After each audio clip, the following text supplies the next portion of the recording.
ఇలా వెనక్కి వచ్చానండి, ఇలా లెఫ్ట్ వచ్చాయి, వచ్చానండి, ఇటు ఇలా వెళ్ళిపోయాను, ఈ సందు దగ్గర ఈ మూల నుంచి అలా చూడరా చూసానండి. To Python life YouTube channel. ఈ రోజు టాపిక్ దేని గురించి అంటే కంప్లీట్ ఎస్క్యూఎల్ రోడ్ మ్యాప్ గురించి అయితే డిస్కస్ చేస్తాను. సో ఫస్ట్ ఎస్క్యూఎల్ అంటే ఏదో డిస్కస్ చేద్దాం, దాని తర్వాతకి ఎస్క్యూఎల్ ఎవరు నేర్చుకోవాలని డిస్కస్ చేద్దాం. అదేవిధంగా ఎస్క్యూఎల్ ఫ్రీ రిసోర్సెస్ ఎక్కడ దొరికితే కూడా ఎక్స్ప్లెయిన్ చేస్తాను. అదేవిధంగా ఎస్క్యూఎల్ నేర్చుకుంటే మీరు ఏ జాబ్ రోల్స్కి ఎలిజిబుల్ అండ్ మీకు ఎంత శాలరీ వస్తుందో కూడా ఎక్స్ప్లెయిన్ చేస్తాను. ఎవ్రీథింగ్ డీటెయిల్గా అయితే ఎక్స్ప్లెయిన్ చేస్తాను. ఈ వీడియో మొత్తం చూసినట్లయితే మీకు ఎస్క్యూఎల్ పైన టోటల్ అవేర్నెస్ అయితే వస్తుంది. సో వీడియో స్టార్ట్ చేసే కన్నా ముందు ఇమీడియట్గా ఈ వీడియో లైక్ చేయండి, అదేవిధంగా సబ్స్క్రైబ్ బటన్ గట్టిగా గుద్దేయండి. ఫస్ట్ ఎస్క్యూఎల్ అంటే ఏంటి? ఎస్ అంటే స్ట్రక్చర్డ్, క్యూ అంటే క్వైరీ, ఎల్ అంటే లాంగ్వేజ్. స్ట్రక్చర్డ్ క్వైరీ లాంగ్వేజ్ ఎందుకోసం యూజ్ చేస్తాం ఈ యొక్క ఎస్క్యూఎల్ అనేది అంటే, ఒక డేటాబేస్ నుంచి డేటాను మనము ఏ ఆపరేషన్ చేయడం కోసం అయినా సరే మనం ఏం చేస్తామంటే ఎస్క్యూఎల్ అయితే యూజ్ చేస్తాం అనమాట. ఫర్ ఎగ్జాంపుల్ డేటాబేస్లో డేటా ఉందనుకోండి, ఆ డేటాలో మనము రీడ్ చేయడం కోసం, రైట్ చేయడం కోసం, డిలీట్ చేయడం కోసం, అప్డేట్ చేయడం కోసం ఏ ఆపరేషన్ చేయాలన్నా కూడా మనము ఎస్క్యూఎల్ అనేది యూజ్ చేస్తాము. సో దానికోసం మనం ఎస్క్యూఎల్ అనేది నేర్చుకుంటాము. దీంతోపాటు చాలా టాపిక్స్ ఉంటాయి, అవన్నీ కూడా ఎక్స్ప్లెయిన్ చేస్తాను. సో ఎస్క్యూఎల్ ఎవరు నేర్చుకోవచ్చు అనే దాని గురించి మాట్లాడితే ఫస్ట్ ఎవరైనా నేర్చుకోవచ్చు. ఐటీ వాళ్ళు నేర్చుకోవచ్చు, నాన్ ఐటీ వాళ్ళు నేర్చుకోవచ్చు. సో ఎవరికి ఇంట్రెస్ట్ ఉంటే వాళ్ళైతే నేర్చుకోవచ్చు. సో ఎస్క్యూఎల్ నేర్చుకోవాలంటే ప్రీ రిక్విజైట్స్ ఏమైనా రావాలంటే ఏం రావాల్సిన పర్లేదు, డైరెక్ట్గా నేర్చుకోవచ్చు, దానికి no problem. But first SQL start చేయాలంటే ఏం చేయాలి? సో ఎస్క్యూఎల్ స్టార్ట్ చేయాలంటే మీరు ఫస్ట్ టెర్మినాలజీ నేర్చుకోవాలి. టేబుల్ అంటే ఏంది, రో అంటే ఏంది, కాలం అంటే ఏంది, డేటాబేస్ అంటే ఏంది, స్కీమా అంటే ఏంది, ఇవన్నీ కూడా మీకు తెలిసి ఉండాలి. సో వన్స్ డేటా లైక్ ఇవంతా కూడా డేటా గ్యాదర్ చేసుకొని మీకు టెర్మినాలజీ అర్థమైనట్లయితే ఫస్ట్ ఏం చేయాలంటే ఒక డిబిఎంఎస్ సాఫ్ట్వేర్ మీరు సెలెక్ట్ చేసుకోండి. MySQL అనేది ఒక డిబిఎంఎస్ సాఫ్ట్వేర్. అదేవిధంగా మీరు చూసినట్లయితే PostgreSQL అనేది ఒక డిబిఎంఎస్ సాఫ్ట్వేర్, SQLite అనేది ఒక డిబిఎంఎస్ సాఫ్ట్వేర్. అట్లా మీకు డిబిఎంఎస్ సాఫ్ట్వేర్స్ చాలా ఉంటాయి. మీ ఇష్టం ఏదైనా ఇన్స్టాల్ చేసుకోండి, నో ప్రాబ్లం. సో ఏదైనా ఒక్కటి ఇన్స్టాల్ చేసుకోండి, ఓకేనా. సో డిబిఎంఎస్ అంటే ఏంటంటే డేటాబేస్ మేనేజ్మెంట్ సిస్టమ్ అనమాట. సో ఒక సాఫ్ట్వేర్ అయితే ఇన్స్టాల్ చేసుకోండి. సో ఒక ఇన్స్టాల్ చేసుకున్న తర్వాత ఏం చేయాలంటే బేసిక్గా స్టార్ట్ చేయాలి. ఎట్లా స్టార్ట్ చేయాలి అంటే మీరు ఏ సెలెక్ట్ చేసుకున్నా కూడా ఫస్ట్ క్వైరీ స్టార్ట్ చేయాలి. సో ఫస్ట్ మీకు ఏంటంటే DDL ఉంటుంది, ఓకే, DML ఉంటుంది, DCL ఉంటుంది, TCL ఉంటుంది. ఇవి కమాండ్స్ అని చెప్తాం అనమాట. సో DDL అంటే ఏంటంటే డేటా డెఫినేషన్ లాంగ్వేజ్, DML అంటే డేటా మ్యానిపులేషన్ లాంగ్వేజ్, DCL అంటే డేటా కంట్రోల్ లాంగ్వేజ్, TCL అంటే ట్రాన్సాక్షన్ కంట్రోల్ లాంగ్వేజ్. సో వీటికి సంబంధించింది మీకు చాలా కమాండ్స్ ఉంటాయి. ఫర్ ఎగ్జాంపుల్ తీసుకున్నట్లయితే సెలెక్ట్ అని చెప్పేసి, ఇన్సర్ట్ అని చెప్పేసి, డెలీట్ అని చెప్పేసి, అప్డేట్ అని చెప్పేసి, రిమూవ్ అని చెప్పేసి, రినేమ్ అని చెప్పేసి, ఇట్లా చాలా కమాండ్స్ ఉంటాయి. ప్రతిదీ కూడా మీరు నేర్చుకోండి, ప్రతిదీ కూడా లైవ్గా ప్రాక్టీస్ చేయండి. సో ఈ టాపిక్స్ కంప్లీట్ అయిన వెంటనే మీరు ఏం చేయండి అంటే లైక్ వీటి మీద ఒక టేబుల్ క్రియేట్ చేసి నేను ఇంతకుముందుకు చెప్పిన DDL, DML, TCL ఈ కమాండ్స్ అన్నీ కూడా అప్లై చేయండి.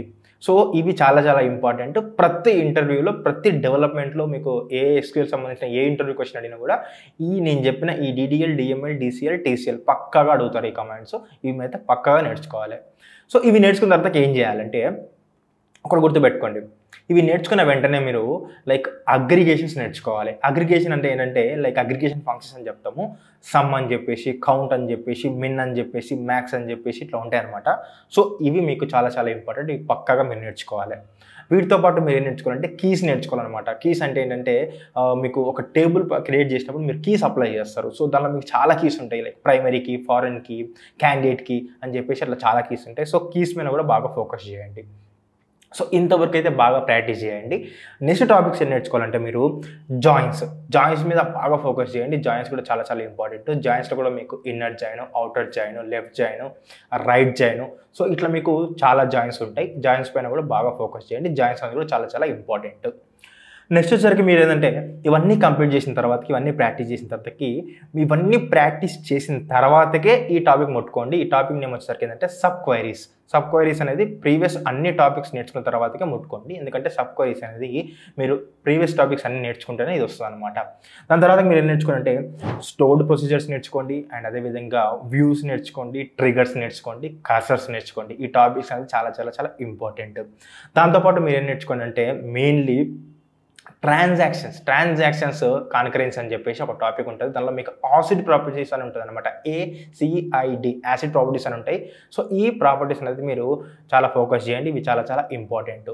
అండ్ అదేవిధంగా దీంతో పాటు మీరు ఏం చేయండి అంటే లైక్ నార్మలైజేషన్ పైన బాగా ఫోకస్ చేయండి. లైక్ 1NF అంటే ఏంటి, 2NF అంటే ఏంటి, 3NF అంటే ఏంటి, 4NF అంటే ఏంటి, BCNF అంటే ఏంటి అని ఉండే అనమాట. లైక్ వీటి మీద బాగా ఫోకస్ చేయండి. ఇవి చాలా చాలా ఇంపార్టెంట్. సో ఈ టాపిక్స్ మీరు ప్రాక్టీస్ చేయాలి. ఎట్లా ప్రాక్టీస్ చేయాలి అంటే మీకు చాలా టేబుల్స్ ఉంటాయి, చాలా రియల్ టైమ్ సినారియోస్ ఉంటాయి. ఒక టేబుల్ తీసుకొని ఆ టేబుల్లో మీకు సంబంధించిన ప్రతిదీ కూడా చేయొచ్చు. సో ఇవన్నీ యూజ్ చేసుకొని చేయొచ్చు అనమాట. సో మీరు ప్రాక్టీస్ చేస్తేనే SQL వస్తుంది, నేర్చుకుంటే అస్సలు రాదు.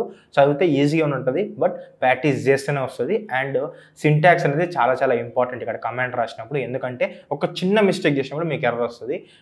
లైక్ మీకు కంపైలర్ కూడా ఉండదు ఇక్కడ. సో మీకు ఏమవుతుందంటే వేరే ప్రోగ్రామింగ్ లాంగ్వేజ్ మీరు చూసినట్లయితే ఏదైనా ఎర్రర్ వచ్చినప్పుడు ఈ లైన్ ఎర్రర్ వస్తుందని చెప్పేసి మనం చెప్తాం. కానీ ఇక్కడ మీకు ఏమైందంటే మీరు కమాండ్ ప్రాంప్ట్లో చేస్తే, లేకపోతే ఏదైనా వర్క్ బెంచ్లో చేసినా, లేకపోతే ఫర్ ఎగ్జాంపుల్ ఇప్పుడు SQL అయితే SQL వర్క్ బెంచ్లో చేస్తారు, MySQL అయితే వర్క్ బెంచ్లో చేస్తారు. ఒకవేళ మీకు PostgreSQL అయితే PG అడ్మిన్లో చేస్తారు. వేరే ఏమైనా డేటాబేస్ అయితే మీరు కమాండ్ లైన్లో చేస్తారు. సో చేసినప్పుడు ఏంటంటే మీకు ఎర్రర్ వచ్చినప్పుడు ఈ కమాండ్ లైన్లో అనేది మీకు ఎర్రర్ చూపించడం కొంచెం కష్టంగా ఉంటుంది. సో మీరు సింటాక్స్ ఎగ్జాక్ట్గా నేర్చుకోవాలి. చాలా చాలా ఇంపార్టెంట్. ప్రతి ఒక్కటి బ్రాకెట్ క్లోజ్ చేసేది అండ్ బ్రాకెట్ ఓపెన్ చేసేది బాగా చూసుకోండి. ఇది చాలా చాలా ఇంపార్టెంట్. సెమికోలన్ కూడా చాలా చాలా ఇంపార్టెంట్. ఈ మిస్టేక్స్ అయితే చేయకండి.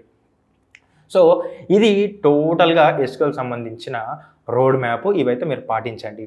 నెక్స్ట్ SQL నేర్చుకుంటే మీరు ఏ జాబ్ రోల్స్కి ఎలిజిబుల్ అవుతారంటే ఫస్ట్ వచ్చేసరికి DBA role. Okay, DBA okay, database management వచ్చేసరికి అడ్మినిస్ట్రేటర్ అని చెప్పేసి ఉంటారు అనమాట. DBA అంటే డేటాబేస్ అడ్మినిస్ట్రేటర్ అని చెప్పొచ్చు. సో డేటా అనలిస్ట్ రోల్కి ఎలిజిబుల్ అవుతారు, అండ్ BI డెవలపర్కి ఎలిజిబుల్ అవుతారు, డేటా ఇంజనీర్కి ఎలిజిబుల్ అవుతారు, డేటా సైంటిస్ట్కి ఎలిజిబుల్ అవుతారు, అదేవిధంగా మీరు SQL డెవలపర్కి ఎలిజిబుల్ అవుతారు, ETL డెవలపర్కి, అండ్ అదేవిధంగా బిజినెస్ అనలిస్ట్కి. వీళ్ళ యొక్క ఇండియన్ శాలరీస్ ఎలా ఉంటాయంటే DBAకి 6 నుంచి 12 LPA దాకా ఉంటుంది, డేటా అనలిస్ట్కి 5 నుంచి 8 LPA దాకా ఉంటుంది, like power BI developer are BI డెవలపర్కి మీకు 6 నుంచి 12 LPA ఉంటుంది, అండ్ అదేవిధంగా చూసినట్లయితే డేటా ఇంజనీర్కి 8 నుంచి 14 LPA ఉంటుంది, డేటా సైంటిస్ట్కి 10 నుంచి 20 వరకు ఉంటుంది, SQL వచ్చేసరికి SQL డెవలపర్ వచ్చేసరికి 6 నుంచి 10 వరకు ఉంటుంది, అండ్ ETL వచ్చేసరికి ETL డెవలపర్ 5 నుంచి 10 వరకు ఉంటుంది, అండ్ బిజినెస్ అనలిస్ట్ వచ్చేసరికి 5 నుంచి 6 వరకు ఉంటుంది అనమాట LPA. ఓకే, సో ఈ జాబ్ రోల్స్కి ఎలిజిబుల్ ఈ శాలరీ అయితే ఉంటుంది.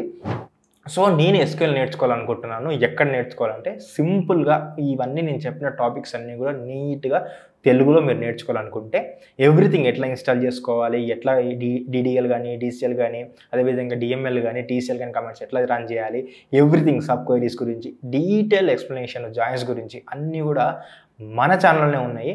ఈ మాత్రం హింట్ ఇస్తే చాలు చెలరేగిపోతారు. సింపుల్గా ప్లేలిస్ట్కి వెళ్ళి SQL ప్లేలిస్ట్ ఉంటుంది, చెక్ చేయండి. నీట్గా తెలుగులో ఎక్స్ప్లెయిన్ చేయడం జరిగింది. అది కూడా చూసి మీరు ప్రాక్టీస్ చేసుకోవచ్చు. ఓకేనా? సో ఇది SQL సంబంధించిన టోటల్ రోడ్ మ్యాప్. ఏం నేర్చుకోవాలి, ఎక్కడ నేర్చుకోవాలి, నేర్చుకుంటే ఏమవుతారు, అండ్ అదేవిధంగా ఎంత శాలరీ వస్తుంది అనేది డీటెయిల్ ఎక్స్ప్లెయిన్ చేసిన. సో ఇది మీ ఫ్రెండ్స్ ఎవరైతే SQL నేర్చుకోవాలనుకున్నారో వాళ్ళకి ఇమీడియట్గా వీడియో షేర్ చేయండి. అదేవిధంగా ఈ వీడియోని ఇమీడియట్గా లైక్ చేయండి. అదేవిధంగా ఛానల్ని సబ్స్క్రైబ్ బటన్ గట్టి కొట్టేసేయండి. అండ్ అదేవిధంగా మెయిన్లీ మీరు ఒకవేళ పైథాన్ నేర్చుకోవాలనుకుంటే ఫ్రీ డెమో అనేది నేను కమెంట్ సెక్షన్లో ఇచ్చాను, ఒకసారి చెక్ చేయండి. నచ్చితేనే జాయిన్ అవ్వండి.